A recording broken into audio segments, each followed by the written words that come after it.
This is Nick Douglas for Adventures of a Sailor Girl. I have sitting with me good friend Xavier Doerr. He's heading off today to do his Little Aussie Lap, but it's not so little, is it? No, it's quite a large Aussie lap.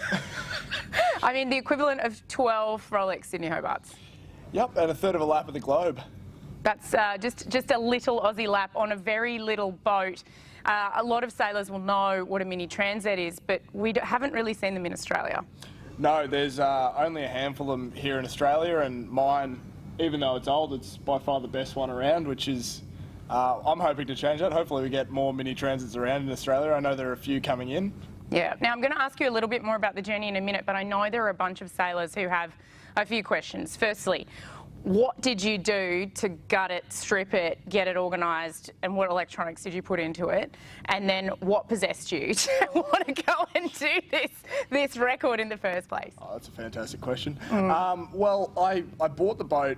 Many people know it. It lived here in the Gold Coast for a while, and it went over to Melbourne. I bought it in Melbourne at a stage where it's about 20 years old, bit worse for wear, and I trucked it back up here. I stripped it back completely as soon as I got it. I made a pact to myself that I wouldn't sail it until it was better than brand new, which hurt a bit because I didn't get to sail my brand new boat straight away, and people were like, "You're absolutely nuts, why don't you just go sail it?"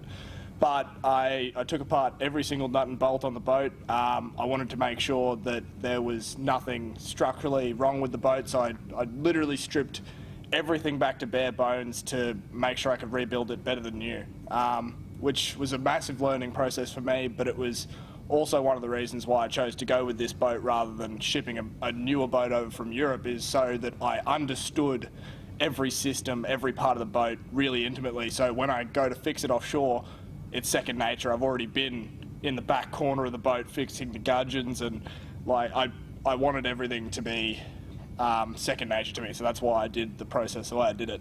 So when people say perhaps you're not prepared because you've not done much sailing, your counteract to that is, well, actually, I know exactly how to fix everything. Exactly. Well, I've still gotten time out on the water on the boat. Unfortunately, not as many super long distance sails as I wanted to, just mainly because of these pumping southeasterlies we've been through. Boats sinking on the Gold Coast recently and whatnot.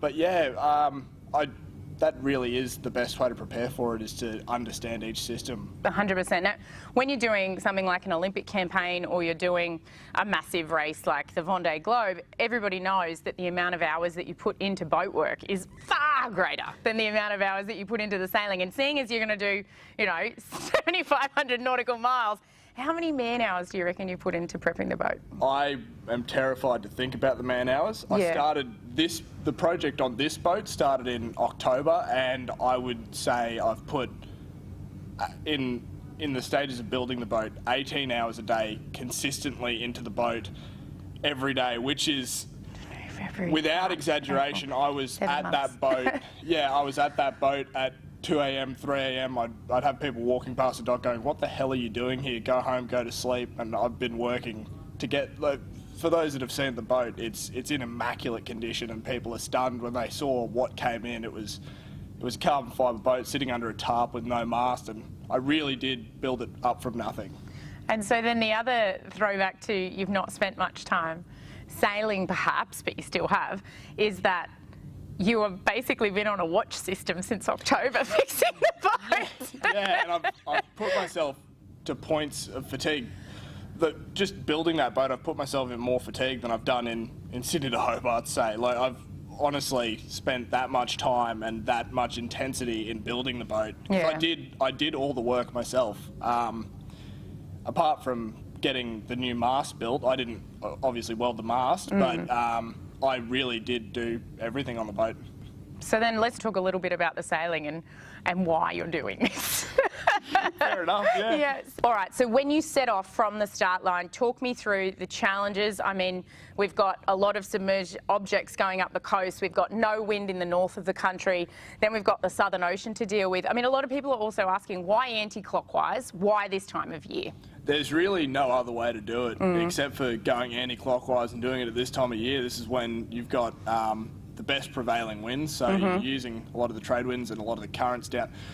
With the currents around the top end of the coast as well, you're benefiting from current assist, and I'm basically... No cyclones. No cyclones. That's kind of important. I don't want to go through a cyclone season.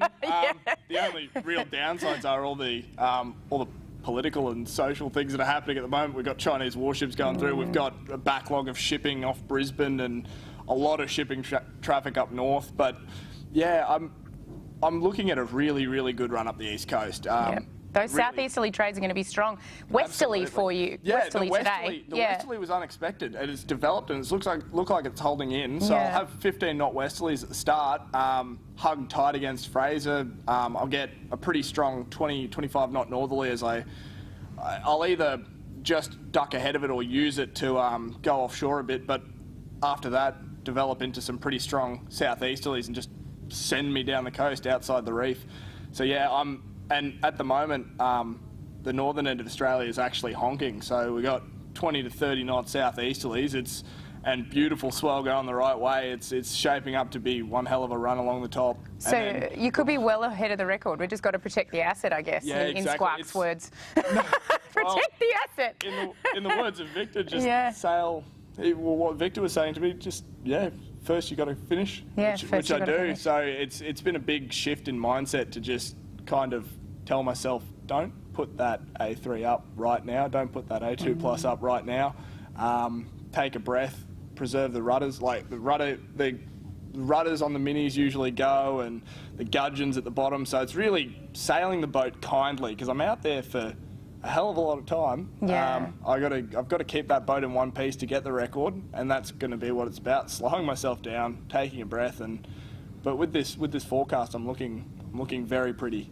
That's pretty cool. Yeah, and which makes me feel pretty good, because I've opted to do all my own weather, all my own routing. I haven't contracted anyone to do it, because I believe that an unassisted record should be so we're talking about solo, non-stop, unassisted. Unassisted, So I made that decision quite early on that I really wanted to develop my skills in routing and weather. So I've just been onto that non-stop, and it's the amount of knowledge I've gained from that, and talking to people, asking advice on how to learn those things. It's been really good in building my skill as an offshore sailor, so I'm really glad I did it that way. So the people who helped you get to this point, the mast, I know you've had help with your ropes, and then, there's been some amazing sponsors along the way. So my absolutely amazing sponsors. Obviously, Waterline Dive Cleaning is my business. You've talked to me about that before. Aramex is my other major sponsor, and they've been saying instrumental is really understating what Stephen Carey from Aramex Gold Coast has done for me. They've been with me with my last boat, Baby Aramex, as well, but they've really driven my whole campaign. Australian Framing Solutions, Jake, Raw Corp, Dave Walton, Deepwater Collective, Carly and Lee. They've been so helpful, and then Zyke as well. They've been great to me, and they're connecting me with people all around the globe. It's pretty amazing. And then I love, we've got this big banner behind us, but I saw you do it at the press conference earlier in the week. You list off those sponsors from inside your mind. You're not reading them off a list. They obviously mean so much to you, and anybody who knows you knows how much people mean to you. Absolutely. And those sponsors, each and every one of them are sailors. They understand the project, what I'm doing. They know me. And they've been so instrumental in getting me to where I am, and especially the Southport Yacht Club community, just the people walking the docks. People have helped me out with money, with skill building, with basically everything I've needed. I've gotten from the community here on the Gold Coast, just the boating community, and it's been so overwhelmingly helpful. Also, with all the businesses around too, they've just been so fantastic to me. And then the camaraderie you mentioned, everybody's just so excited for you, but you really draw energy from that. So what are you thinking doing this as an extrovert, going to sea for potentially, for those who don't know, the record is 58 days. Lisa Blair set that record, and congratulations to Lisa Blair for beating her for beating the Antarctic record on her second attempt just the other day. Very proud of her. She holds the record at the moment, 58 days, 50 days alone at sea. I'm perplexed as to why you would do this, and a lot of people will be going, why are you doing this? Can you let us know? So yeah, I am hugely extroverted, and I gain all my energy from people. It's really a massive personal challenge for me. I want to see how I'll handle it. Yeah. I want to push I love pushing myself. I love developing myself as a person, and I think that is, it's not a weakness, being extroverted and relying on other people, but I think it'd be interesting to see how I develop doing that. And I've been drawn to solo sailing for years and years, and I've got the offshore sailing bug. It's again, people go, why do you love it? You go, I have absolutely no idea, but it's just, it draws everything in your body, and you can't not do it. It's one of the most amazing sports on the planet. I completely agree with you. I can't take that away from you. You are addicted, basically, your mum said. It's an obsession. Obsessed And is the right word. yeah, and that was really lovely from her, because she doesn't have a sailing background, and she said that the biggest thing she's given you is helping you feed that obsession, essentially. Absolutely, and she's been behind me every step of the way. She supports me and cares for me, yeah. Of course, I'm very nervous, but trying to stay positive and keep that nervousness away from Xavier. He just needs a little bit of support right now, so he keeps me on my toes. Oh, I pretended it wasn't happening initially, and he may have said before that I had broken through the denial phase. I'm not sure I'm there yet, but I'm doing our best. Yeah, it's comforting to know that I'll be able to speak to him via satellite phone every day and take down important points of his journey. Incredibly proud, very proud. I always knew that he would do something big, and he has continuously surprised me. I'm just so proud that he's following his dreams and not letting any of the naysayers stop him. And he developed a passion, and that passion became an obsession. It was up to me to make sure that that could happen.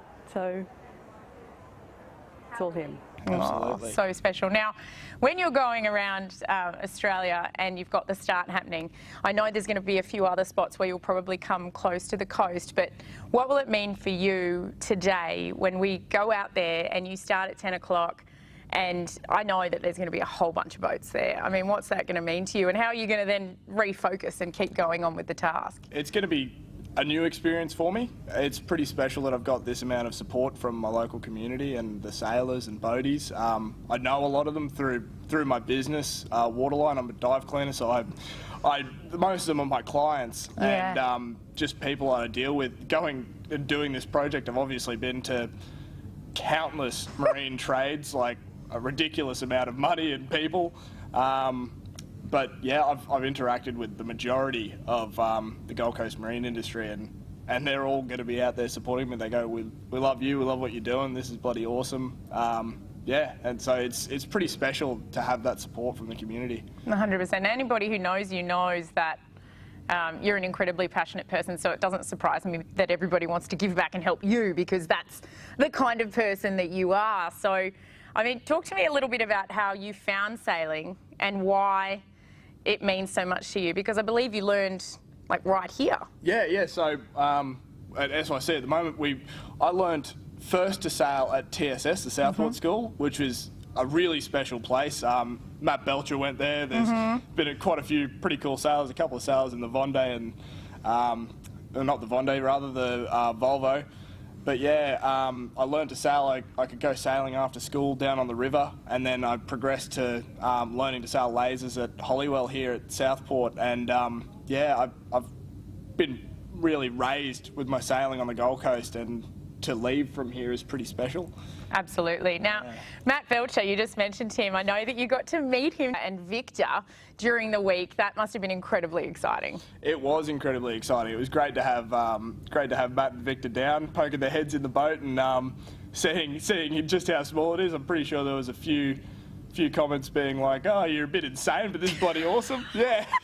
And I went, absolutely right. I remember Victor and we were at Middle Harbour Yacht Club when Jessica Watson was about to set off on her second attempt, and he said a very similar thing, and she still made it. And shout out to Jess, in case she's watching this. She's an incredible human. So, I mean, what would you say to all those people? Because I know that there'll be a whole bunch of people who are absolutely inspired by what you're doing, and there'll be a whole bunch of people who think you're absolutely positively insane.